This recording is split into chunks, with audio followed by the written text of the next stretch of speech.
Hi, my name is Ricardo Martinez. I'm here on behalf of Bitfinex, and I'm here with Yvonne Kagondu. She is the organizer for the Bitfinex Leo Africa event, which is going to take place next week. And she's also the organizer for the Kenya Blockchain Ladies DAO. Yvonne, how are you? Thanks for coming on. Thank you, Ricardo.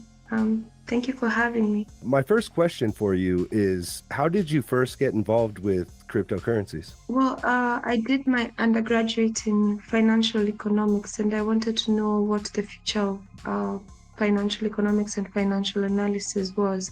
So I did a software development course right after, and the merge of the two birthed blockchain. And since then, I've just been deep in the space. It's been almost half a decade now, since 2018.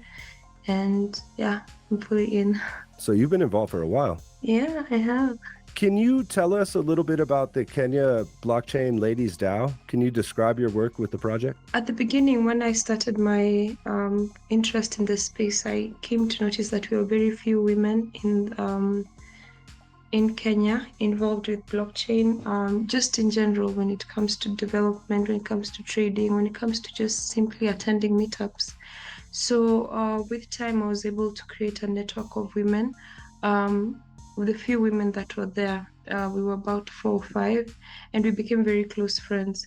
And with time, we wanted to train more women and rope more women into the space. All of us played different roles. I focused on communities. Another friend focused on policy, like blockchain policies. Another focused on development. Another focused on trading, peer-to-peer trading. Others leverage trading. And what we do is we train other women. We sort of throw down the rope to other women to bring them onto blockchain, making their journey easier, because us, we were very blind when we were starting. So far we've been able to build a community of about 100 local women who are interested in joining blockchain, and we've been able to achieve so much through trainings, through getting jobs, through getting funding for certain projects. And we're sort of growing in ballooning, and we've been able to get more women participation in the Kenya ecosystem, the Kenya Web3 ecosystem. So you're involved with like building communities around crypto. Are crypto meetups common in Kenya? Yeah, I think they're common everywhere, if I'm not wrong. What's like the state of crypto adoption like in Kenya? Kenya is one of the leading countries in Africa to adopt crypto. I think in terms of even digital money, I think we have been the leading in mobile money globally. And Bitcoin, well, mostly it has been Bitcoin and USDT, has created so many opportunities locally in terms of arbitrage opportunities, career opportunities. We have very high internet penetration in the country, so this has enabled us to do a lot of crypto adoption, Bitcoin trading. So I could say the adoption has been pretty high, to be honest. When you say mobile payment apps, are you referring to things like M-Pesa? Yes, because we were so used to it. M-Pesa and Bitcoin came around the same time, yeah. But we were we were first introduced to M-Pesa, and we got so used to getting money on our phones, transferring money on our phones. So Bitcoin adoption wasn't really hard for us. And Bitcoin also opened up the borders. We've been able to, when we do arbitrage trading, we're able to interact with more markets from all over the world. How is the trading market like in Kenya? Is there a huge amount of people that are undertaking crypto trading? Well, yeah, but Kenya has really specialized in peer-to-peer trading. Packs for local bitcoins, local cryptos, but Binance P2P have been able to. That's what is leading in Kenya. But we are slowly growing into other types of crypto trading, like leverage trading, etc. You're involved with building communities in crypto, and there's pretty common crypto meetups. What can we expect from the Time Out with Bitfinex Kenya event that you guys are throwing next week? Well, for sure, as an organizer and what I've seen with so many events that are local here in Kenya, there's so much hunger to learn about crypto. There's so much excitement about it. We have a very young population in the country, so you can expect that they will be eager. With the slots are so few. We were discussing today with my teammates how we don't think we'll have enough. We'll have enough seats for everyone because people turn up for these things. We expect to learn a lot. I'm so excited to be sharing the panel with Olive Mkirote, who has been an amazing influencer locally. So I expect to see great enthusiasm, great turn up of people, and I'm hoping that we'll be able to educate the people, the attendees, of course, and hopefully there'll be adoption of Bitfinex in the country.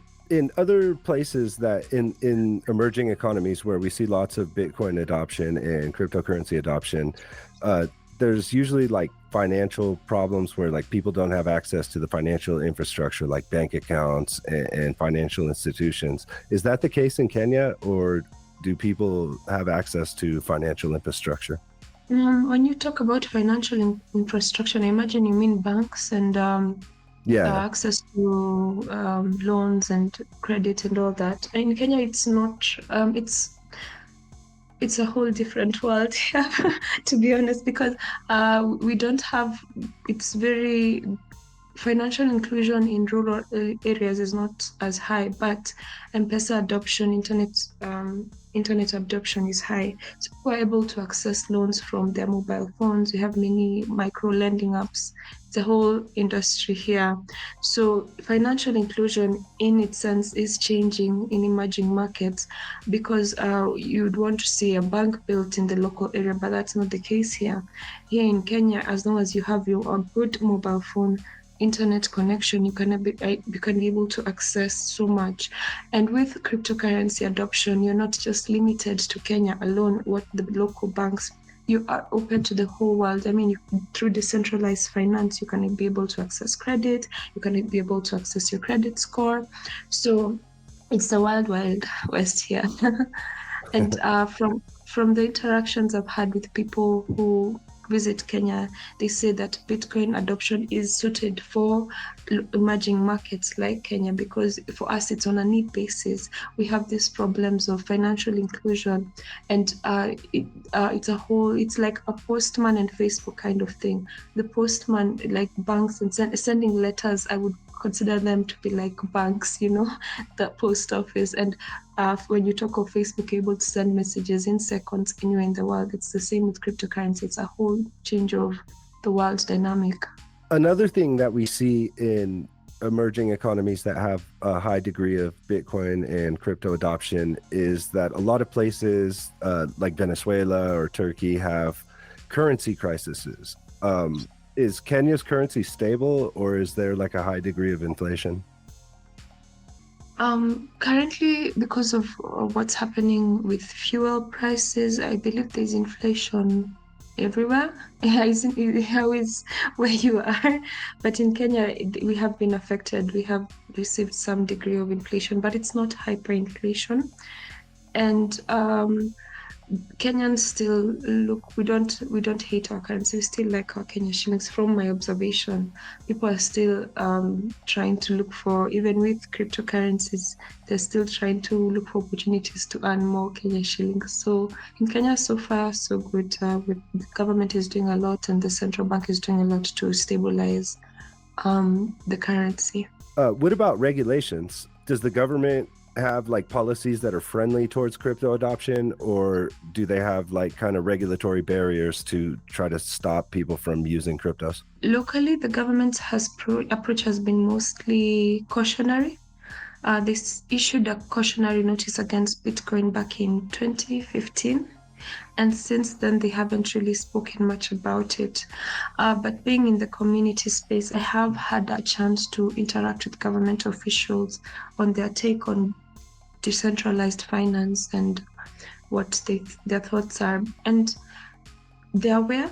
I see that they're sort of deliberately trying to avoid the topic because cryptocurrencies have really, they've opened up opportunities locally, and a challenge that we had in Kenya was unemployment, youth unemployment, when you had a very high educated youth but lack of jobs in the country. When you have things like cryptocurrencies that are, and online jobs, apps like Fiverr and Upwork that are that people have started receiving payments through cryptocurrencies, it is good for our economy. So the government has really been cautious to sort of protect us from like scams. Of course, cryptocurrencies come with scams, and protect us from scams, but at the same time not close off the people, and in these people being the youth, from accessing the opportunities and advantages that come with Web3. What about e-commerce and purchasing products online or like services online? Is there a lot of like virtual shopping adoption in Kenya? Yeah, it's growing. We don't have the global companies like Amazon or Alibaba yet having like strong market share here, but we have other small startup companies that are taking lead with e-commerce. The average citizen on the street, are they familiar with crypto and blockchain, or do they still kind of see it as like some new tech that they don't really know a whole lot about?